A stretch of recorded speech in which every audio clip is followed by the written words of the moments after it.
It was about logical design. I'm talking about logical design right out here.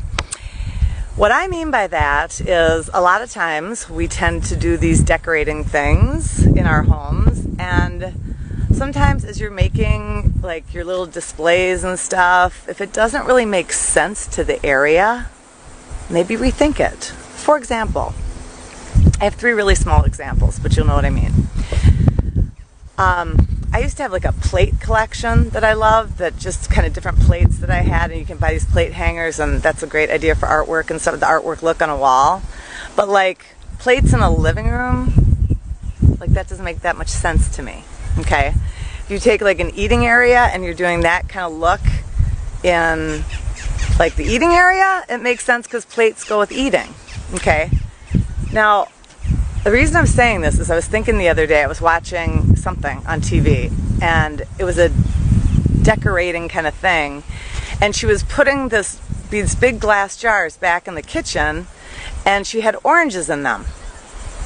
Now that looks great for ColourPop, I get it, for that reason, but my logical design brain goes, oranges don't belong in glass jars. That doesn't make sense. Apples don't belong in glass jars. You wouldn't have apples in glass and then put a lid on it. Stuff like that.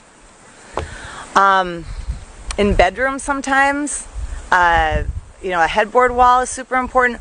What you put over that headboard wall. Like every once in a while I'm just trying to, because there's so many shapes and rectangles in a room, especially in a master bedroom, just because usually it's a queen size bed or a king size bed. And sometimes I'm like, it just needs a circle. So I'll even do one of those mirrors, like the concave mirrors. It's more, it kind of almost creates like a porthole above. It's not so much as a mirror as it is just, that makes sense. But like, if you put like kids' pictures and stuff, to me, that just doesn't make sense. It's your room. You know, have kids' pictures in the room. Don't comment to say that. I'm not saying kid pictures are bad in a room. I'm just saying it's such a focal point. It's the master bedroom, and to me, that should be something either just like a shape, or it should be just something just very soft and soothing. But I don't know about you, but love my kids, don't necessarily want their heads above my head. But I don't know. I know. Just saying. Another logical design thing in my brain.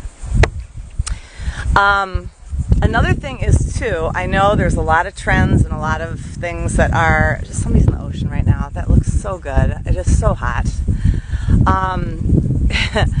But another thing I think about is all these trends, and thank you Chip and Joanna, you guys are awesome, you're great.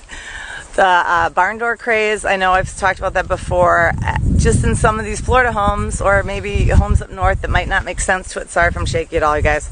But like a barn door in a setting that looks barny and rustic doesn't really, that's not logical to me, because you wouldn't see a barn door in something like that.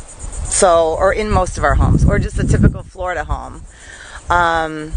This nice gentleman's going to walk by, and I'm going to say hello, and I'm going to say good morning. Good morning, sir. No, have a great day. So, things like that. So be careful with the trends, like I say, you've heard me say before, but some of them, they're just, sometimes they can serve a function, and there's a look, or you can't get a pocket door in, so that's a better option. I get it. But sometimes that barn look can look funny in a clean line, new construction setting. Again, logical. Is that logical?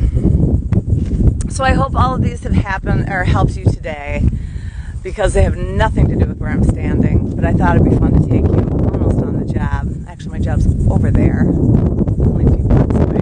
So I will be talking to you soon, because I have a fun little announcement to make by the end of this week.